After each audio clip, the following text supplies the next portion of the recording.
The room was silent except for the steady beeping of the heart monitor. Officer Daniel Harper lay on the hospital bed. His breathing slow and shallow. The once strong and fearless police officer now looked fragile under the harsh white hospital lights. Doctors and nurses moved around quietly, their faces filled with concern. No one knew how much time he had left. Outside the hospital room, a German shepherd sat patiently, his dark eyes fixed on the door. Max, the loyal police dog, had served alongside Officer Harper for years. They had been more than just partners, they were family. Through countless missions, chases, and dangerous encounters, they had always protected each other. But now Max sensed something was wrong. He hadn't seen his owner in days, and the scent of sickness lingered in the air. A nurse glanced at the dog sitting obediently in the hallway. "Poor thing," she whispered to another nurse. "He's been waiting here all day." The second nurse smiled sadly. "They say dogs can sense things before we do. Maybe he knows something we don't." Inside the room, Officer Harper's best friend and fellow officer, Mike Reynolds, stood by his bedside. He had been there since the accident, a gunfight gone wrong during a robbery. A bullet had hit Harper's chest, and though the doctors did everything they could, his condition was worsening. The doctors had already informed Mike that Harper didn't have much time left. Mike took a deep breath and walked to the door. When he stepped outside, Max immediately stood up, his ears perking forward with anticipation. Mike knelt down and ran a hand over the dog's fur. "Come on, buddy," he said gently. "Let's go say goodbye." The hallway was quiet as Mike led Max inside. The moment they entered the room, Max hesitated. He sniffed the air, his nose twitching. His tail, which had been wagging moments ago, lowered slightly. He padded forward, his nails clicking softly against the floor, and rested his head near Harper's hand. A weak smile crossed Harper's lips as he slowly turned his head. "Hey, buddy." His voice was barely above a whisper, but Max's ears twitched at the sound. Mike watched, swallowing hard. He had seen tough officers break down in situations like this, but there was something even more heartbreaking about watching a dog understand that his best friend was slipping away. Max whined softly, nudging Harper's hand. Then suddenly the dog tensed. His ears stood straight, and his eyes darted toward the doctor standing nearby. The doctor, a middle-aged man with glasses and a calm expression, was adjusting the fore-drip. Max let out a low growl. Mike frowned. "Max, what's wrong?" The dog didn't move. His body was stiff, and his eyes were locked on the doctor's hands. His growl deepened. A warning. A sign of something being off. The doctor glanced at Mike and then at Max. "He must be confused," the doctor said with a small smile. "Dogs don't always understand what's happening in hospitals." But Max didn't back down. Instead, he barked, a sharp, commanding sound that echoed through the room. The nurses outside turned their heads. Harper tried to shift, but he was too weak. "Max, stop," Mike said, placing a hand on the dog's back. But Max wasn't listening. His eyes stayed on the doctor. Then, in a split second, he lunged. His teeth bared, stopping just inches away from the doctor's wrist. Mike barely had time to react. He grabbed Max's collar, holding him back. "Whoa, Max, what's gotten into you?" The doctor stumbled back, looking startled. "Control your dog," he snapped. But Mike wasn't so sure anymore. Max had been trained for years to detect danger. Drugs, explosives, even people with bad intentions. And right now, Max was acting as if he had found something very, very wrong. Something wasn't right. Mike slowly turned his head toward the fore-bag. His heart began to race. The room suddenly felt colder. And then he saw it. Mike's eyes locked onto the fore-bag. His pulse quickening. Something about it felt off. He wasn't a doctor, but years on the force had sharpened his instincts. And right now, those instincts were screaming at him. Max was still tense, his sharp gaze flicking between Mike and the doctor. His body was coiled, ready to react. Mike tightened his grip on the dog's collar, but his focus remained on the 4 line connected to Harper's arm. The liquid inside looked normal, clear and steady, but if Max had reacted this strongly, there had to be a reason. The doctor adjusted his glasses, his expression calm, but something about his composure felt too practiced. "Officer Reynolds, I understand this is an emotional moment, but your dog is agitated. I can call security if you'd like a moment to step outside." Mike shook his head. "No, that won't be necessary." He kept his voice even, but his mind was racing. Max wasn't just a loyal companion. He was trained to detect subtle changes, to sense danger where humans couldn't. And right now he was certain that something was wrong. Mike slowly let go of Max's collar.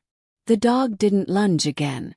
Instead he sat down, but his body remained stiff, his deep brown eyes never leaving the doctor's hands. Taking a deep breath, Mike forced himself to act natural. "I appreciate everything you're doing for Harper," he said, keeping his tone steady. "But Max has never acted like this before. He's trained to detect unusual substances. Maybe something in the 4 line is affecting him." The doctor hesitated. It was brief, barely noticeable, but Mike caught it. A flicker of something behind his eyes. Then the doctor sighed, adjusting his coat. "It's probably just the smell of the medication. Some dogs are more sensitive than others." He reached for the 4 bag. "I'll double-check, but I assure you, everything is as it should be." Mike watched closely as the doctor moved. His fingers barely brushed against the 4 tubing when Max let out another sharp bark, his ears twitching. This time Mike noticed something else, the faintest hesitation in the doctor's hand, like he was reconsidering something. Mike stepped forward. "Actually, do you mind if I take a look at that myself?" The doctor straightened. "Are you questioning my work, Officer Reynolds?" Mike gave a tight smile. "Not at all. Just curious." He reached into his pocket, pulling out his phone. "Would you mind if I take a quick picture of the medication label? Just so I can have my department's medical consultant take a look? Standard procedure, you know." The doctor's lips pressed together. His fingers twitched at his side. "That won't be necessary." Mike's grip on his phone tightened. "Why not?" The tension in the room thickened. Max let out a low, steady growl. The air felt heavier. Finally the doctor forced a smile. "Fine." He stepped back and gestured toward the 4 bag. "Go ahead." Mike took a quick picture, but his instincts were still screaming at him. Something wasn't adding up. He turned toward Harper, who was barely conscious, his breaths shallow. Was this really just a normal reaction to his injury? Or was something else happening? The door creaked open, breaking the silence. A nurse peeked inside, her expression nervous. "Doctor, there's a call for you at the front desk." The doctor hesitated for a fraction of a second before nodding. "I'll be right there." As he walked past Mike, their eyes met for just a moment. The doctor's gaze was unreadable, but there was something unsettling in the way he carried himself. He left the room without another word. The moment the door shut behind him, Mike exhaled sharply. He turned back to Max, who was still focused on the 4 bag. Kneeling beside Harper's bed, Mike gently placed a hand on his friend's shoulder. "Hang in there, buddy," he murmured. Then he reached for the 4 bag, careful not to touch the tubing. Max sniffed the air again, his nose twitching as he leaned in closer. Mike studied the label on the bag. The medication name seemed standard, but something about it felt off. He snapped another picture, zooming in on the batch number. Something was wrong. He could feel it. Outside, footsteps echoed down the hall. The doctor was speaking to someone. His voice low, almost hurried. Mike glanced at Max. "Let's go, boy." Moving quickly, he stepped out of the room, keeping his head low. He followed the sound of the doctor's voice down the hallway. As he approached, he slowed his steps, staying just out of sight. "I don't care if it was a mistake," the doctor was saying in a hushed but firm voice. "No one can find out. Just make sure it's handled." Then another voice responded, quieter, more cautious. You said it wouldn't be noticed. Mike's blood ran cold. He carefully peeked around the corner. The doctor was standing near the front desk, speaking to a man in a dark suit. The man's face was partially hidden, but his posture screamed authority. Mike pulled out his phone and discreetly hit record. The doctor exhaled sharply. There's a complication. The officer's dog. Max, standing beside Mike, tensed at the mention. The man in the suit shifted slightly. Handle it, he said flatly. Then he turned and walked away. Mike barely had time to move before the doctor spun around. His face pale. He started toward the hospital room with determined steps. Mike grabbed Max's collar and backed up, his heart pounding. He needed to act fast. Something was happening to Harper, something intentional. And now they were running out of time. Mike's hands clenched into fists as he backed away from the hallway. His instincts screamed at him. This wasn't just a misunderstanding. Someone was trying to make sure Harper never woke up, and now they knew Mike was watching. Max stayed silent beside him, but his body was stiff, his ears twitching at every sound. The dog was trained to recognize danger, and right now every fiber of his being was telling him that something was very, very wrong. Mike didn't have time to think. He needed to get back to Harper's room before the doctor did.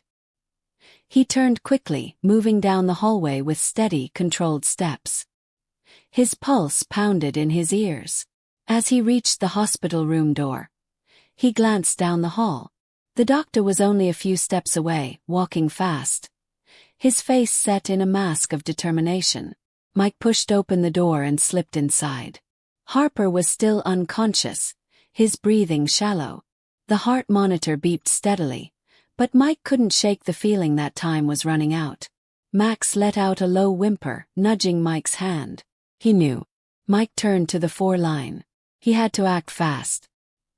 He grabbed his phone and quickly texted someone, a trusted contact from the police department's forensics team. I need an immediate test on a medical 4. Can you come now? A reply came almost instantly. What's going on? Mike hesitated before typing. I'll explain later. Just hurry. Before he could do anything else, the door swung open. The doctor stepped inside, his calm mask slipping just slightly when he saw Mike still there. Officer Reynolds, he said smoothly. I was just coming to check on the patient. Mike forced a polite smile. I appreciate that, document. He casually moved in front of the 4 stand, blocking it from view. The doctor's eyes flicked toward it for the briefest second. Then he smiled again, stepping closer. It's important we monitor him closely. Max let out a sharp growl. It wasn't loud, but it was enough. The doctor froze, his fingers twitching at his sides. Mike pretended not to notice. You've been working here a long time, right? He asked, keeping his voice casual. The doctor's gaze snapped back to him. Of course. Years. Then you must know Harper pretty well. Small hesitation. I wouldn't say well, but I know of him. He's well respected. Mike nodded slowly. He could see the tension in the doctor's shoulders. He was hiding something. Funny thing, Mike continued, keeping his tone light. Max here. He's got this incredible ability to sniff out things most people don't even notice. Trained for it. Like if someone were to, say, mess with an 4 bag. The doctor didn't move. Mike took a slow step forward. And the way I see it, if something like that were happening in a place like this, it'd be a big problem. Because then people would start asking questions. Important people. The doctor swallowed. Are you accusing me of something, Officer Reynolds? Mike shrugged. I don't know. Am I? A tense silence stretched between them. Then suddenly the doctor's expression softened. He exhaled and forced a small chuckle. I think you're under a lot of stress. Your friend is in critical condition, and emotions are running high. I completely understand. He took another step forward, and Max immediately positioned himself between Mike and the doctor. Look, I'll have the 4 checked again, the doctor continued, raising his hands as if in reassurance. "If it makes you feel better, I'll even have another nurse come in to verify everything. We want the best for Officer Harper, just like you do." Mike studied him for a moment. The words were smooth, convincing. But the way the doctor was standing, the slight stiffness in his jaw, the way his fingers twitched near his coat pocket, told a different story. Something still wasn't right. Mike forced a nod. "Yeah, that'd be great." The doctor gave a tight smile and turned toward the door. Just as he reached for the handle, he hesitated. His fingers hovered there for a fraction of a second before he spoke. "You know," he said quietly, "sometimes it's better to trust the professionals. Worrying too much can be dangerous." Mike's jaw clenched. The doctor didn't look back as he stepped out and closed the door behind him. For a long moment Mike didn't move. He just stared at the door, his mind racing. Max let out a soft whimper, breaking the silence. Mike exhaled slowly. Then he grabbed his phone and texted his contact again. "Change of plans. I need that test done now. And I need backup." This wasn't over. In fact, it was just beginning. Mike paced the small hospital room, his mind working fast. Something was seriously wrong, and if he didn't act quickly, it could be too late for Harper. Max sat near the bed, his eyes following Mike's every move, ears perked for any sound. The dog could sense the tension in the air. Minutes passed, but they felt like hours. Mike's phone vibrated in his pocket. He pulled it out and read the message from his contact. "On my way. Don't let anyone near that for." Mike exhaled. That was easier said than done. The doctor knew he was suspicious now, and if he really was involved in something dangerous, he wouldn't just sit back and wait to be exposed. Outside the room, footsteps echoed down the hall. Mike stiffened, listening. Someone was coming, more than one person. He quickly stepped to the door and cracked it open just enough to see. Two men in dark suits were speaking with the doctor near the nurses' station. Their conversation was too quiet to hear, but their body language said enough. The doctor looked tense, nervous.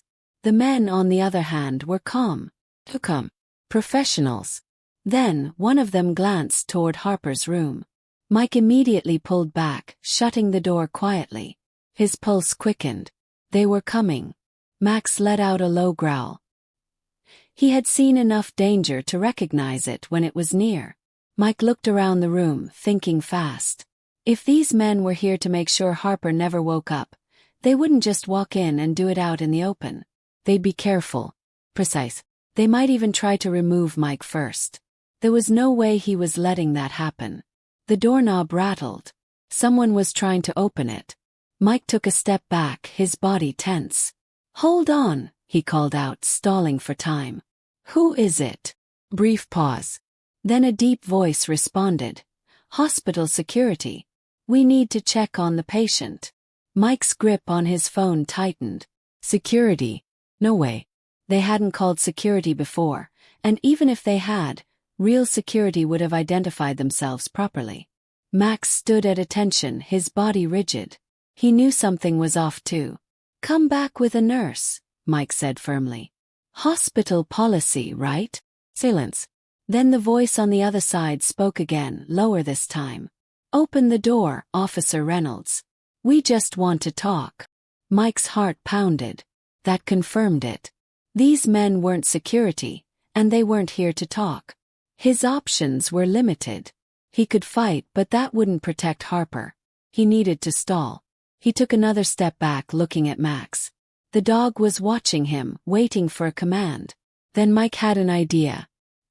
He leaned close to Harper and whispered, "Hang in there, buddy. We're getting out of here." Then he turned to Max and pointed toward the other side of the room. "Go," he whispered. Max didn't hesitate. He trotted to the opposite corner and sat down. His posture relaxed, but his eyes were still locked on the door. Mike took a deep breath and unlocked the door. The moment it opened, two men stepped inside, their expressions unreadable. They were tall, well-dressed, and carried themselves like they were used to being in control.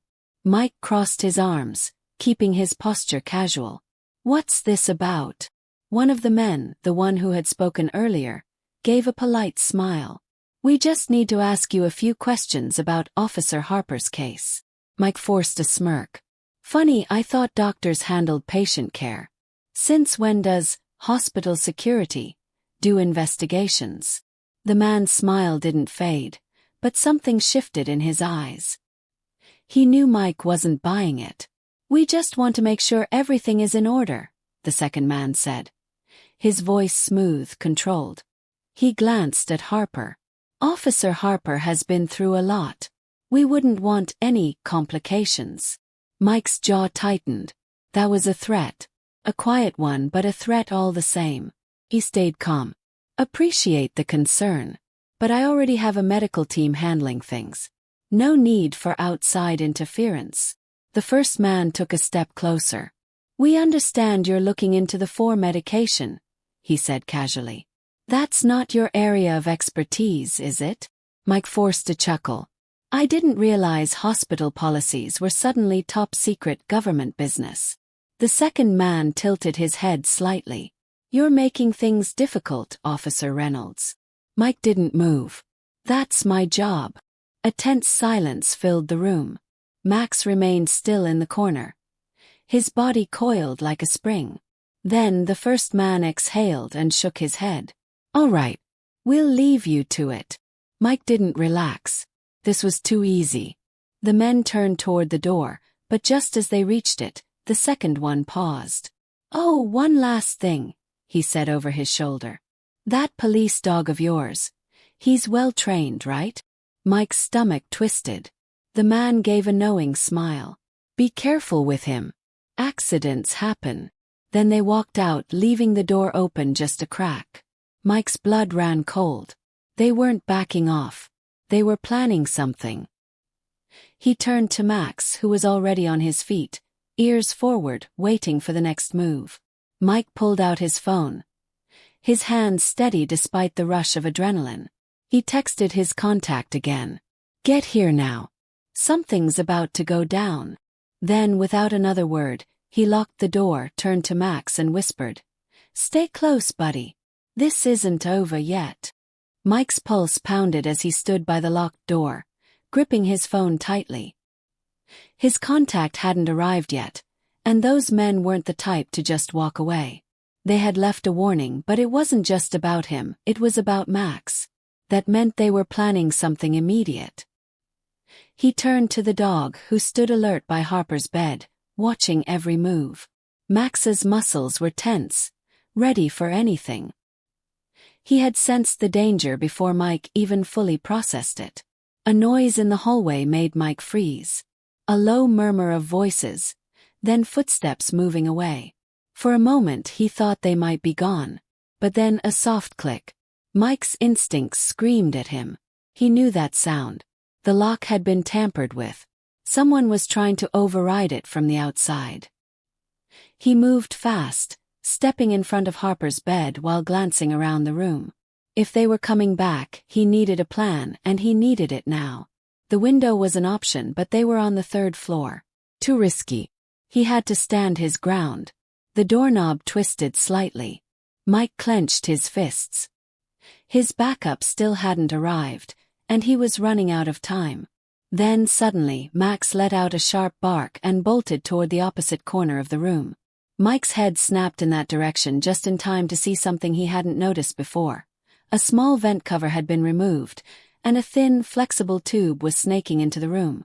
It was almost silent, barely noticeable, but Max had caught it immediately. A faint hissing sound followed. Mike's stomach dropped. They weren't coming in through the door. They were trying to take him out another way, without a fight, without noise. He yanked his sleeve over his mouth and rushed toward the vent, grabbing the tube and ripping it out.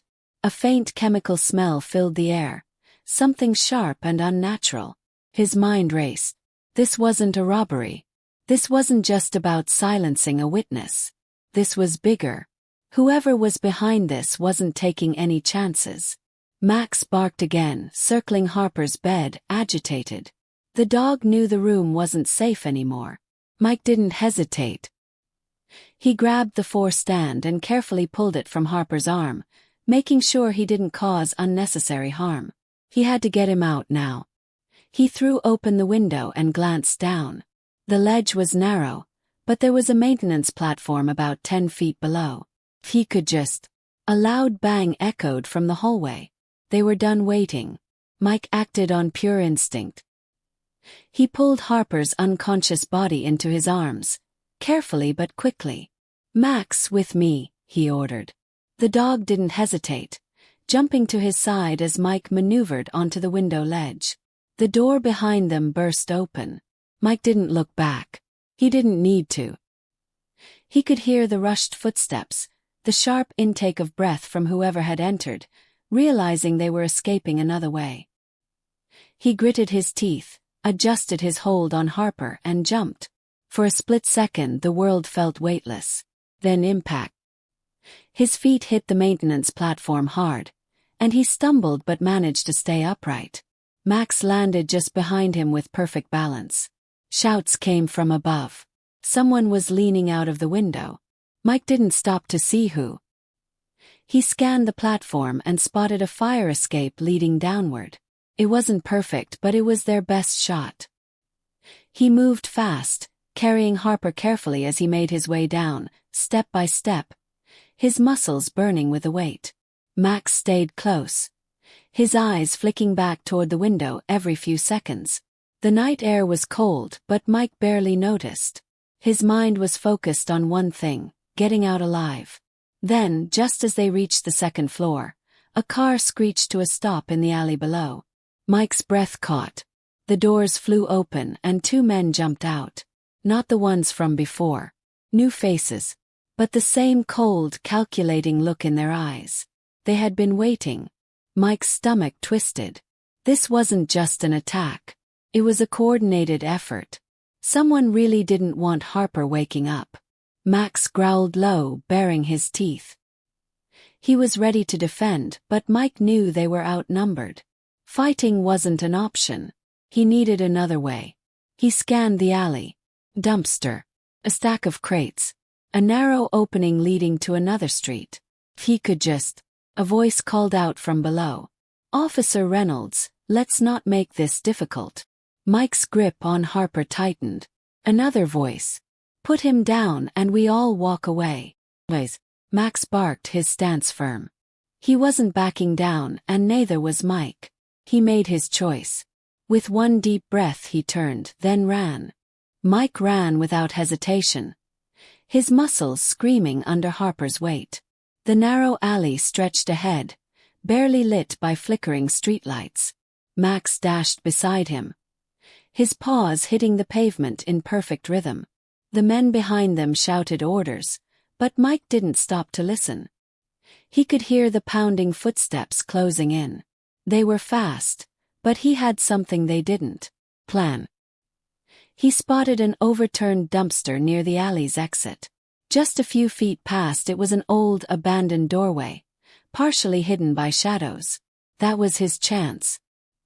He pushed forward, adjusting his grip on Harper. His lungs burned, but he focused on the only thing that mattered: escape. Max sensed it too. Just as they reached the dumpster, Mike gave a sharp command. "Max, go!"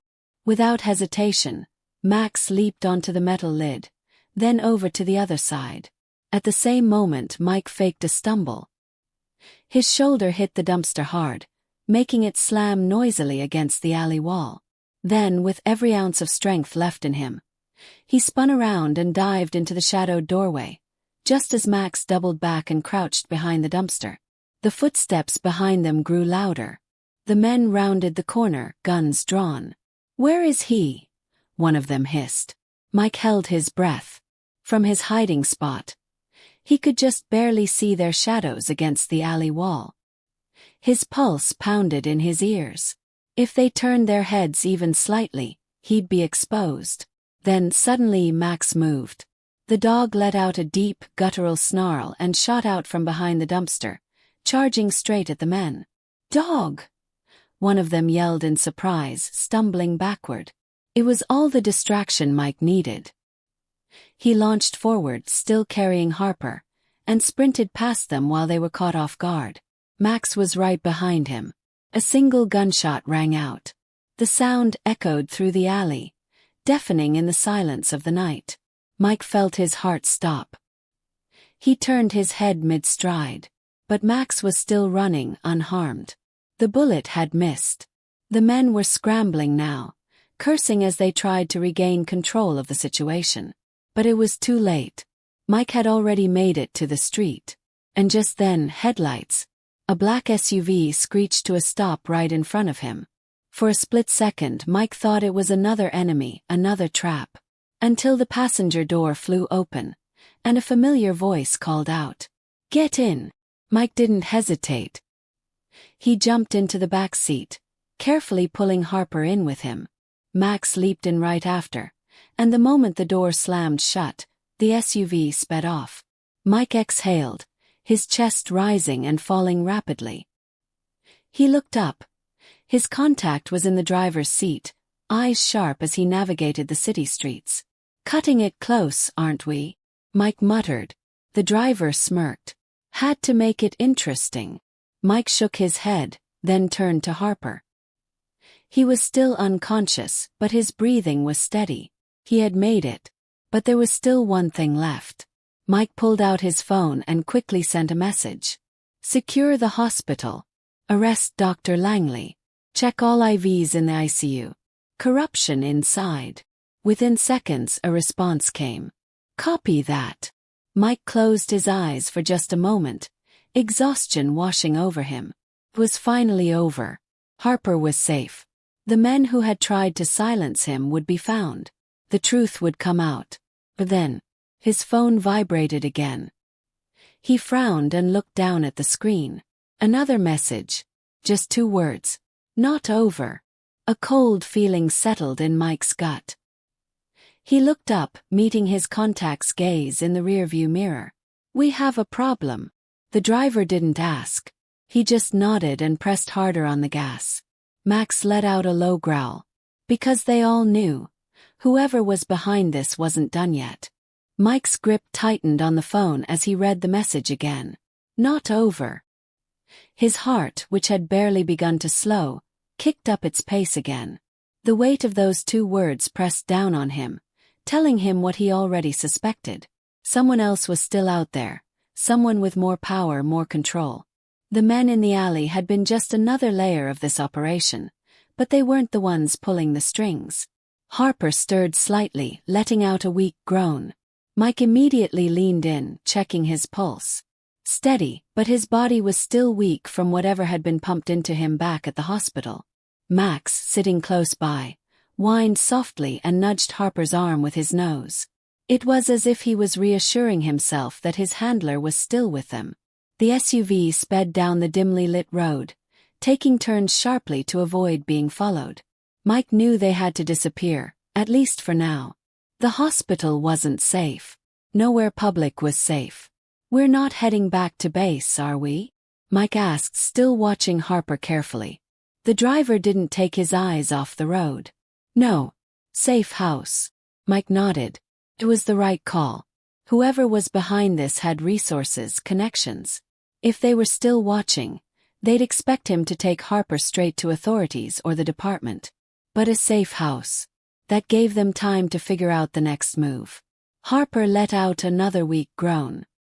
His fingers twitched slightly. Then, with obvious effort, his eyelids fluttered open. His gaze was unfocused at first, but when it landed on Max, something shifted. The dog wagged his tail just once, a quiet, relieved movement. Harper's voice was hoarse, barely above a whisper. "Max." Mike exhaled, tension easing just a fraction. "Yeah, he's here. Been watching over you." Harper blinked sluggishly, taking in his surroundings. It was clear his mind was still clouded, but there was something in his eyes, something that told Mike he was beginning to remember. "Hospital," Harper murmured. Then suddenly his breathing picked up. His fingers gripped the fabric of the seat weakly. "Dr. Langley." "We know," Mike assured him quickly. "He's being taken care of." Harper struggled to sit up, but his body was too weak. Mike placed a steadying hand on his shoulder. Easy. You've been through a lot. Harper closed his eyes for a moment, trying to piece things together. When he opened them again, his voice was stronger. There's more. Mike exchanged a glance with the driver, then looked back at Harper. What do you remember? Harper took a deep breath, his forehead creasing as if the memory physically pained him. Langley wasn't working alone. His gaze sharpened, focusing on Mike. There's someone else. Higher up. He said something before they put me under. Mike leaned in. What did he say? Harper swallowed, trying to push past the fog in his mind. He said, it won't matter.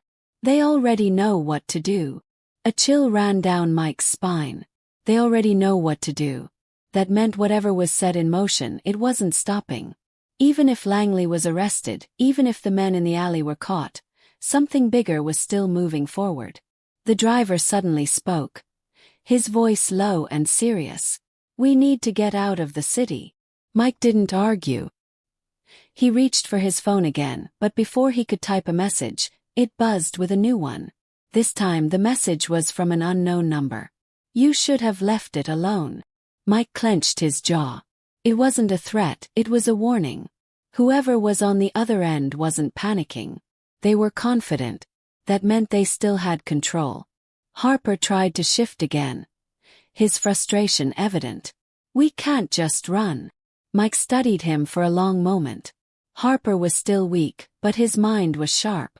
He had survived something meant to kill him. And he wasn't about to back down. We're not running, Mike finally said. We're regrouping. The SUV turned down a hidden dirt road, disappearing into the dense cover of trees.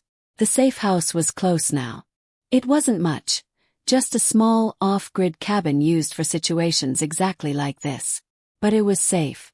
And right now that was all that mattered. The car slowed as they reached their destination. The driver cut the engine, and for the first time since they had fled the hospital, silence settled over them. Mike turned to Harper. You're still in. Harper gave him a weak but determined nod. Always. Max let out a soft bark, as if confirming the same. Mike exhaled and pushed open the door. Then let's finish this. As they stepped out into the cold night air, one thing was certain, this wasn't over. But for the first time they weren't just reacting. Now they were ready.